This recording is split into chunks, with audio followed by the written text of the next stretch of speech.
Guys നമ്മളാണെങ്കിൽ രാവിലെ ഒരു കോഫിയും കുടിച്ചിരിക്കുന്നു. അന്നേരമാണ് നമുക്കൊരു ഫോൺ കോൾ വന്നത്. നോക്കിയപ്പോൾ നമ്മുടെ മൈക്കിളും കാര്യങ്ങളൊക്കെ വന്നു. അപ്പോൾ പുള്ളി പറഞ്ഞതെന്ന് വെച്ചാൽ പുള്ളിയുടെ അടുത്താണെങ്കിൽ പുള്ളിയുടെ ഒരു കൂട്ടുകാരും കാര്യങ്ങളൊക്കെ പുള്ളിയുടെ വീട്ടിലാണെങ്കിൽ ഒരു പോത്തിനെ കൊണ്ടുവന്ന് വെച്ചിട്ട് പോയി ഗീസ് വേണ്ടാന്നും പറഞ്ഞിട്ട്.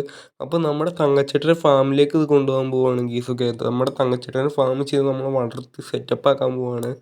അപ്പോൾ ഗീസ് അപ്പോൾ ഇതാണ് മൈക്കിളിൻ്റെ വീട്. മൈക്കിൾ ഇപ്പോൾ വീട്ടിലും കാര്യങ്ങളൊന്നും ഇല്ല. അവൻ്റെ കൂട്ടുകാരനെങ്ങാണ്ട് പുറത്ത് പോകണം. അപ്പോൾ എയർപോർട്ടിൽ ആക്കാൻ പോയിക്കോന്ന് ഗീസ്. ഇതാണ് പോത്തും കാര്യങ്ങളും. എൻ്റെ മോനെ ഗീസ് കാട്ടുപോത്താണ് വച്ചിട്ട് പോയത്.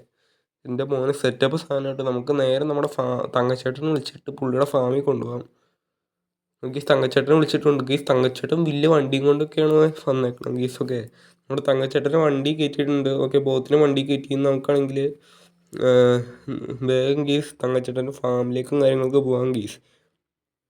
ഗീസ് ഇതിന് ഇച്ചിരി പ്രായം ഇതാണെന്ന് തോന്നുന്നു. നമുക്ക് വേണമെങ്കിൽ ഇതിനെ തട്ടാം ഗീസ്, ബീഫ് ആക്കാം.